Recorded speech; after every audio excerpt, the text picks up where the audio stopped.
Hello and welcome back to Sonic 3D Blast with me, Matthew Caddis, aka Puggy. So today we will tackle the first act and I guess a half of dare I say Spring Stadium, because of the fact that I do not like the special stages and I pretty much ended the footage there and I had to get more footage because of the way my Elgato seems to work with my laptop. So yeah, so that being said, you'll only see like the first act and a half given how this game is structured. Spring Stadium is a level I do not like because of one major thing, and that is those spikes, seriously. I know this is supposed to be akin to like Casino Night Zone or Carnival Night Zone, but I don't consider this nearly as fun as those aforementioned zones. Both those zones are two of my favourite Sonic levels in existence. Seriously. But this one, no.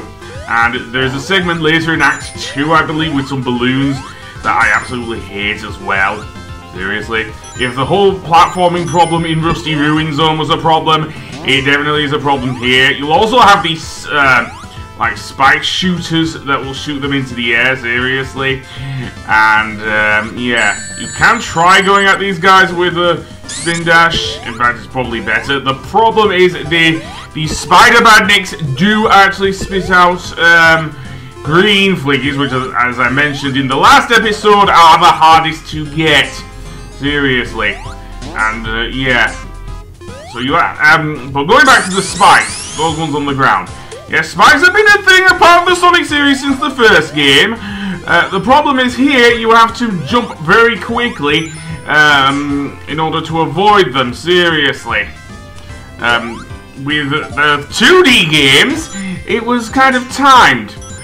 Also, before I go on, those sparkling things at the top of a spring there with Sonic's head, they are not 1-ups. No, or continues for that matter. You do get 1-ups in this game, don't get me wrong. I think you can get a maximum of 9 because apparently Traveler's Tales did not program it in back in 1996. Yeah.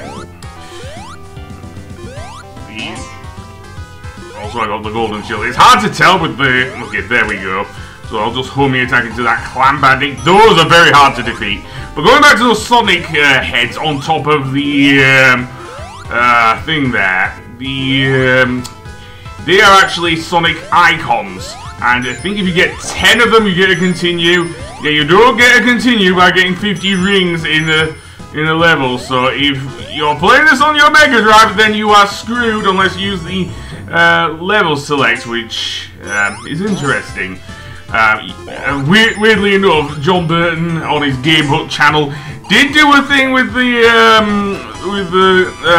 level select. He actually said you can do it by hitting the. And I discovered this when I was a kid, when it was on a snowy day when I was off school, like playing Sonic 3D Blast, and I knocked the cartridge for some reason. I ended up getting the level select, which allowed me to look at the likes of this level and Diamond Dust Zone. And hell, even Gene Gadget Zone, and I'm not sure about Panic Puppet. Yeah, Panic Puppet as well. So yeah, here's the game explaining why that is. But also, the level select is done by putting in a code which spells Barracuda using the Mega Drive controller. Seriously, which I thought was pretty cool, to be honest. I'll probably get to the Chaos Emeralds towards the end of this game, what purpose this serves, because as I said, unlike the Director's Cut version of this game, this original version of the game does not have the thing. And now, this is where, dare I say, the special stage really pisses me off. Seriously. As well as me not liking the music here. Seriously, apparently they were going to use, certainly for Knuckles stage,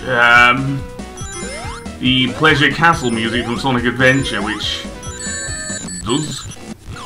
I wonder what a 16-bit version of that would sound like, but Yeah, needless to say, this is just more of me getting pissed off at the rather stupid special stages. My second least favourite besides the PC version, I dare say. Though having said that, I did get the Chaos Emerald eventually. So yeah, so how many do I have here? I have 1, 2, 3, 4, 5 Chaos Emeralds. I think there's still 7, I believe. Could be wrong there, but yeah. And that being said, let's go through here and indeed use the invisibility and get through here. And what else can I say? I guess there are more loop-de-loops than in some of the other levels, but the downside is they're all automated. Seriously, that's another thing about 3D Blast in both versions, because any speed sections are usually automated, so you don't control Sonic throughout them, which loses the sense of fun, I guess, throughout the thing, because, I mean, look back to Sonic 2, probably one of the best games, probably seen by many as the best game of the classic Sonic games on the Mega Drive.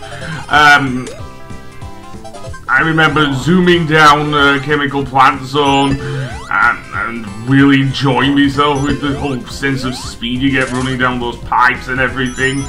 Or in, say, in Casino Night Zone, just revving up onto the pinball tables and everything.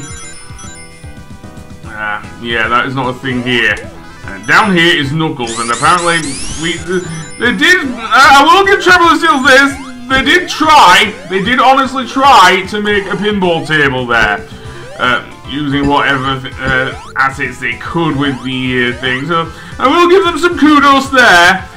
It's just I do not like the physics in this level. Seriously, the next level I do like actually, and dare I say it has one of the best songs in the game, in the Mega Drive version, which is a shame because of what happened to the in a certain DS game, but I'll get to that when I do the next episode. But now let's go down here with the flickies, and those pufferfish, what do I call them, pufferfish? No, they certainly remind me a bit of that. Seriously, they will inflate, bringing spikes, just like in Donkey Kong Country. And, but unlike in Donkey Kong Country, we're not underwater, so at least that's something. So yeah, so that's all 5 badniks, not badniks, they're fliggies, sorry. So yay. And then, will I go back to Knuckles? I guess I might, but, yeah. More pissiness with Knuckles, though. Keep in mind that I've already been through Tails' special stage here, so we shall see what happens with Knuckles' special stage. But you know what? Apparently I skip it for good reason. I do not like, as I say, the special stages. One thing of note, in the Mega Drive version, the rings do respawn after you, just like in Sonic 2, really, because you end up with 0 rings after going through a special stage. And you get them back that way. So yeah. So let's put the flickies in. Again, another thing about flickies, they make the same noise as they did in the classic Flicky game on the arcade and also on the Mega Drive. So yeah, I believe the sound effects were lifted from that game, which same console, certainly. And Act 2. This is where the balloon thing is.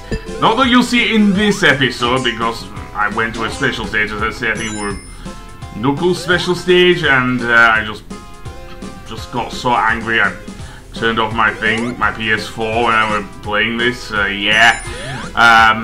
But you won't see that special stage, and I didn't have the footage for what came after, so I just ended the episode there.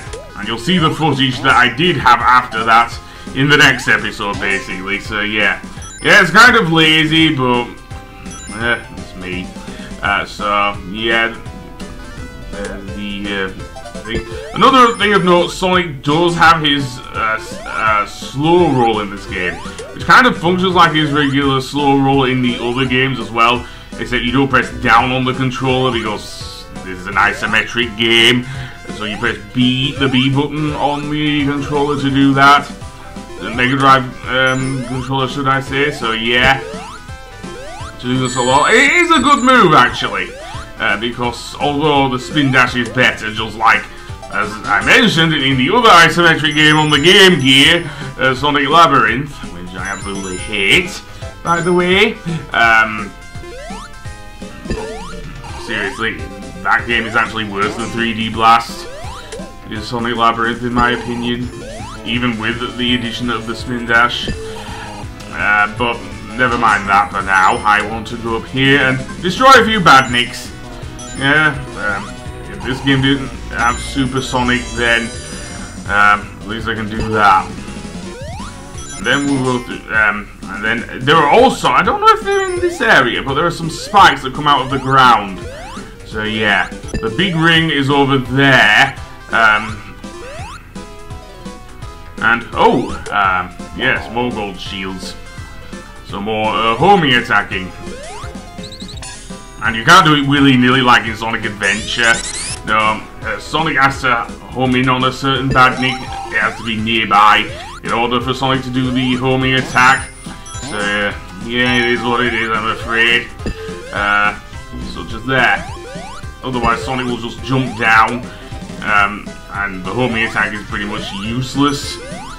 Seriously. Again, it is good that Traveller still put it in, but I'll see you on the next one. Goodbye!